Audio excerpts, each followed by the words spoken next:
Te saluda tu amigo Joel Pérez y te esperamos en la reflexión cada día, desayunando con Jesús.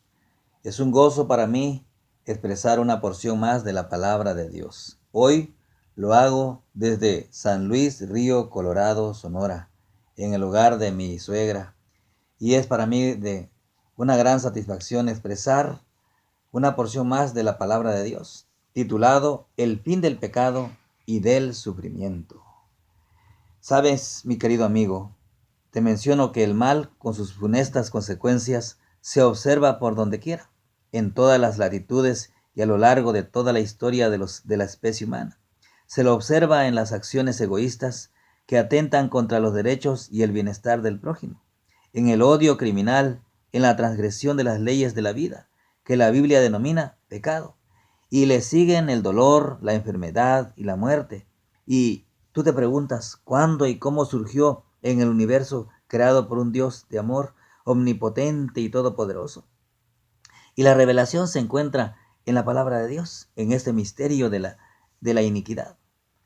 ¿Sabes? Te pones a pensar en el ser que primero pecó. Y tú dices, bueno, si Adán no hubiera cometido este pecado. Pero quiero decirte que hay una pregunta aquí, ¿con quién se originó el pecado? Cuando vamos a primera de Juan 3:8 dice, el que practica el pecado es del diablo, porque el diablo peca desde el principio. Es decir, la Biblia menciona quien cometió el primer pecado fue el diablo, el enemigo de Dios. Así de que desde cuándo el diablo ha sido homicida. Cuando vamos a San Juan 8:44 dice, vosotros sois de vuestro padre el diablo, y los deseos de vuestro padre queréis hacer. Él ha sido homicida desde el principio, y no ha permanecido en la verdad, porque no hay verdad en él. Y el versículo sigue diciendo, cuando habla mentira, de suyo habla, porque es mentiroso y padre de la mentira. Y en otra ocasión hubo alguien que declaró así, perfecto eras en todos tus caminos, desde el día que fuiste creado hasta que se halló en ti maldad. Es decir, este ángel era un ángel impecable hasta que surgió en él la maldad. ¿Saben? Ezequiel se refiere aquí a Satanás bajo la figura de un rey, el rey de Tiro, en la cual él menciona de que pues era un ángel perfecto, pero ¿saben? Él no permaneció en la verdad. ¿Quién es la verdad? Nuestro Dios, ¿verdad? Saben, además nos menciona de que en San Mateo 25:41 Jesús dijo así, entonces dirá también a lo de la izquierda, apartaos de mí, malditos al fuego eterno, preparado para el diablo y sus ángeles. En esa declaración adicional de Cristo, parece atribuir la responsabilidad del origen del pecado a Satanás y a sus ángeles. Es decir, cuando Él dé la sentencia final de muerte, tú y yo no estamos en esa declaración, pero si no atendemos al llamado de Jesús, al llamado de Dios, formaremos parte de un grupo en la destrucción total. Yo te pregunto, ¿quisieras ser destruido por Jesús en aquel momento? Claro que no, ¿verdad? El pecado, eso será una de las consecuencias finales en nuestras acciones malas si no prestamos atención a lo que es la palabra de nuestro Dios. Estamos en un gran conflicto, un conflicto terrible llamado conflicto cósmico. Es una lucha que está entre Cristo y Satanás. Así de que yo le pregunto, ¿qué guió a Satanás al pecado, la rebelión y la caída? Cuando vamos a Isaías 14:13 y 14, dice así, se enalteció tu corazón a causa de tu hermosura, corrompiste tu sabiduría a causa de tu esplendor. Dice Ezequiel 28:17. E Isaías 14:13 y 14 dice, tú que decías en tu corazón, subiré al cielo en lo alto junto a las estrellas de Dios, levantaré mi trono y en el monte del testimonio me sentaré y a los lados del norte sobre las alturas de las nubes subiré y seré semejante al Altísimo. En una palabra, quiero decirte que el orgullo y la exaltación propia condujeron a este ser a una caída total. Y esto no tiene justificación o excusa adecuada. Antes del quebrantamiento es la soberbia. Antes de la caída, la altivez del espíritu, dice Proverbios 16:18.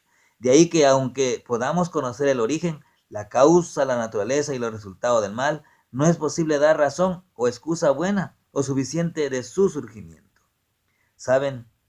Además de ello, excusarlo es justificarlo. En el momento en que se lo justifica, deja de ser pecado. Todo pecado es una manifestación de alguna forma de egoísmo y sus resultados son opuestos a los que impulsa el amor.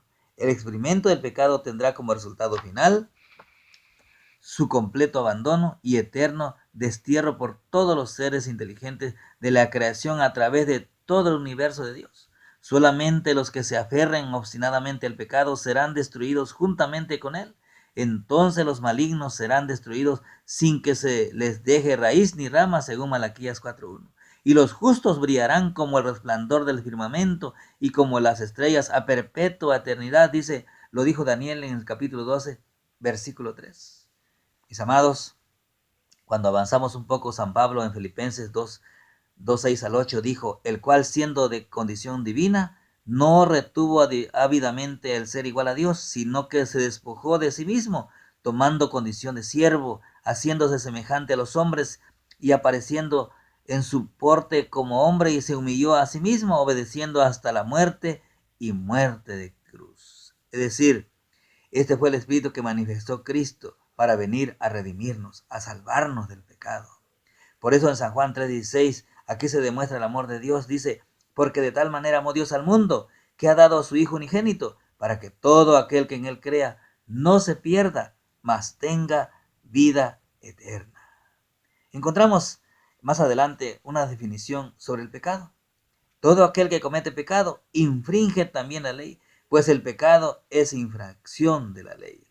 Es decir, en esa declaración entra en juego los santos mandamientos de Dios. Si tú y yo no queremos obedecer a Dios, estamos infringiendo sus santos mandamientos, y eso es pecado. En Santiago 1:5 dice, entonces la concupiscencia después que ha concebido da a luz el pecado. Cuando tú y yo no obedecemos los mandamientos de Dios, entonces cada vez nos estamos hundiendo en la concupiscencia, al pecado. Y también el pecado tiene su fruto, da a luz. En Romanos 6:23 dice, y el pecado siendo consumado da a luz la muerte.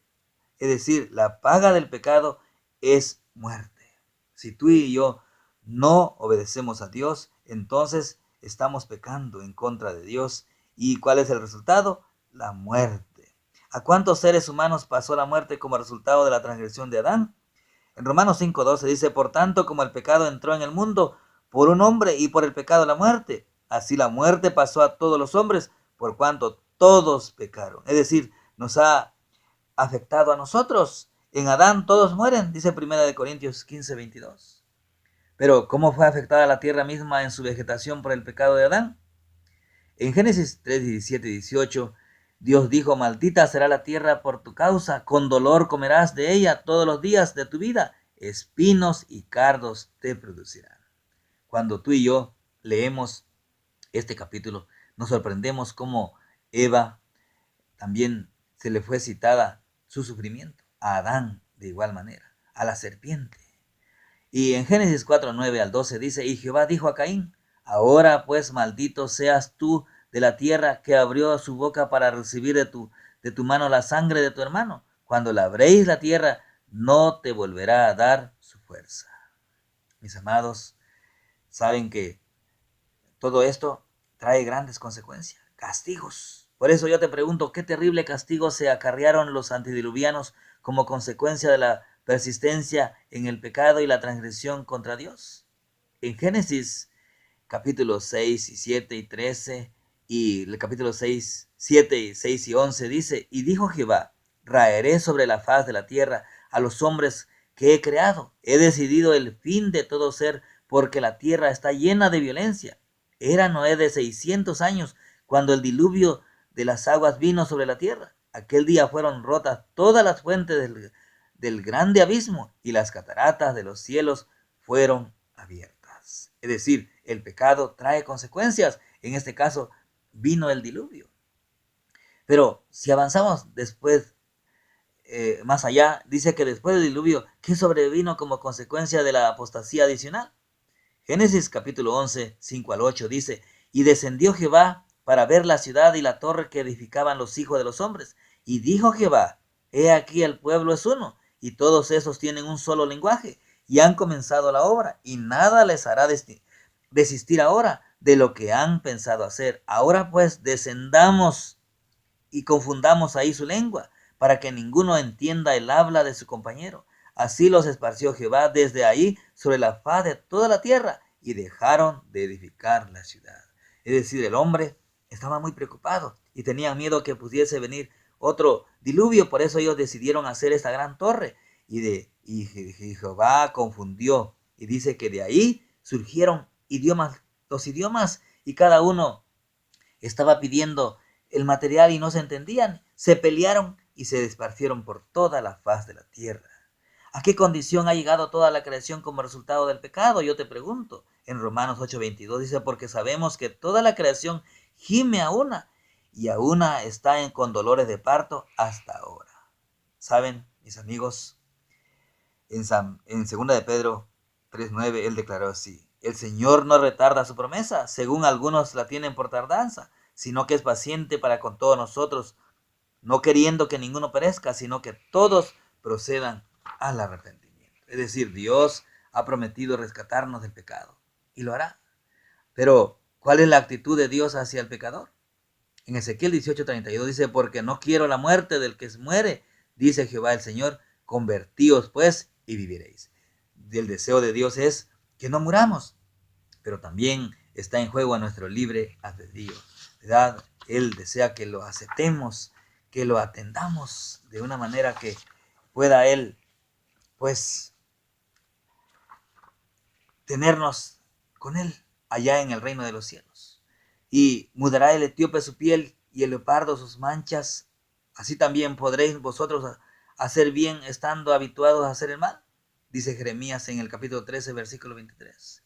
Y el espíritu y la esposa dicen ven, y el que oye diga ven, y el que quiera tome del agua de la vida gratuitamente, dice Apocalipsis 12:17. Es decir, en nuestras manos está el desear o el querer aceptar el don divino, la salvación. Dios no nos va a obligar a aceptar la salvación. Él nos invita, Él dice ven, ven. Su esposa dice ven. La iglesia está avanzando con este mensaje de salvación. Hay muchos hermanos tocando las puertas y dicen ven. Pero saben, en Isaías 53:5 dice, más el herido fue por nuestras rebeliones, molido por nuestros pecados. El castigo de nuestra paz fue sobre él, y por su llaga fuimos todos nosotros curados. Es decir, Jesús vino a pagar el precio. Tú y yo teníamos una muerte súbita. Tú y yo teníamos que morir en la cruz del Calvario, pero Jesús toma nuestro lugar.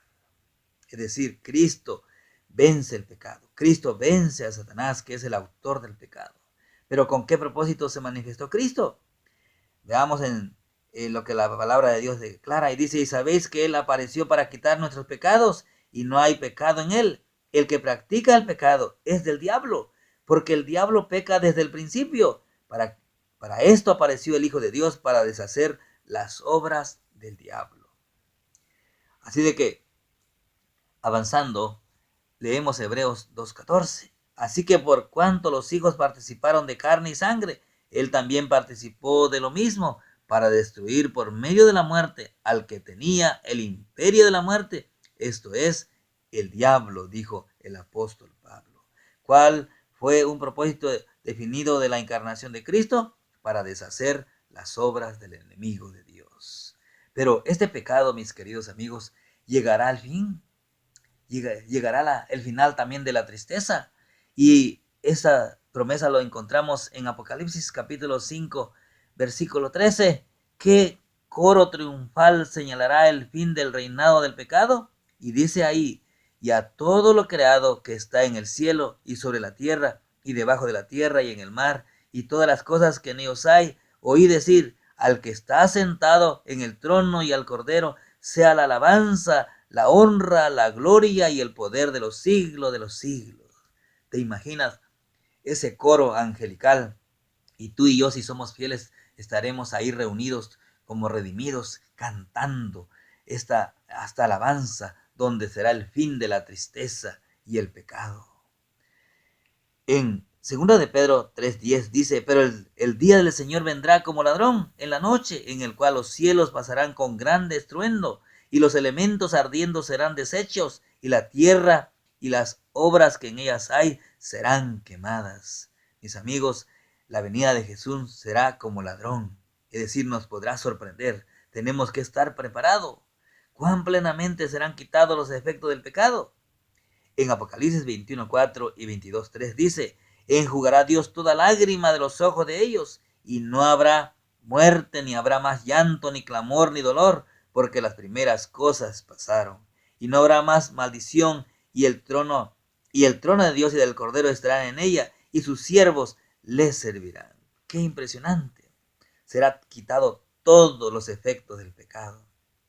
Cuando tú y yo estamos sufriendo en esta tierra, quisiéramos que alguien interviniera en favor nuestro, como nuestro protector. Y cuando esa persona surge, ¿cómo nos sentimos? Felices. ¿Te imaginas cuando Jesús venga por segunda vez en las nubes de los cielos y erradique el pecado? Y tú fuiste obedientes, tú y yo fuimos obedientes a su mandato divino. Dice que formaremos parte de los redimidos y estaremos exentos del pecado y no más sufrimiento. Y Apocalipsis 21:4 y 22:3 dice: y ya no habrá muerte y no habrá más maldición. Qué interesante. Mi querido amigo, espero pues que puedas considerar con atención este mensaje, en la cual pueda ser el fin del pecado y del sufrimiento. Cuando vamos a los primeros 3 capítulos del Génesis, podemos descubrir el origen de todo lo bello, aquel bello jardín donde Adán y Eva estaban, y también cómo después ahí mencionan los siguientes capítulos, cómo aquello se perdió a través del pecado. Pero también cuando vemos los últimos 3 capítulos del Apocalipsis, el final de la Biblia, podemos ver con regocijo y con esperanza que todo aquello que se perdió será recuperado de manera total. Ojalá pues que el deseo tuyo y el mío pueda hacer que querramos convivir con Jesús en sus promesas que Él ha dejado en su santa palabra. Que Dios te bendiga, que tengas un lindo día, un buen provecho en este desayuno. Muchas gracias.